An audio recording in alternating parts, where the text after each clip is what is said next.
إحنا جيل شاطر جدًا في تخدير وجعه، بنهرب من فشلنا لتصفُّح على السوشيال ميديا، بنخاف نواجه الحقيقة.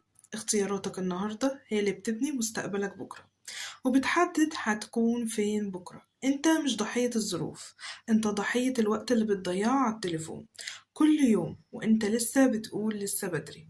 أنت مش فاشل، أنت بس مدمن راحة مزيفة. الموبايل اللي في إيدك يا إما أداة لنجاحك وتغيير حياتك ومستقبلك وإنك تدخل فلوس، يا إما يكون أداة لتضييع وقتك وعمرك وحياتك بلا معنى، ومش محقق أي هدف في حياتك، وهتقضي طول حياتك ندمان على لحظات وأيام اللي ضيعتها على الفاضي. أهلا بيكم في بودكاست رحلة العشرينات للنجاح في حياتكم الأكاديمية والمهنية مع الكوتش أماني. شاهد الفيديو للنهاية، إزاي تبدأ وتطور نفسك وحياتك ومستقبلك يتغير وتستغل وقتك صح لتغيير حياتك.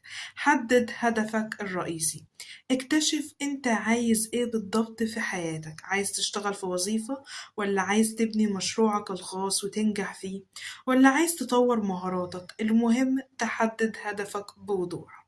عايز تنجح في مجال المحاسبة، اشتغل وطور نفسك في المحاسبة وركز عليه كل يوم. حدد إيه المجال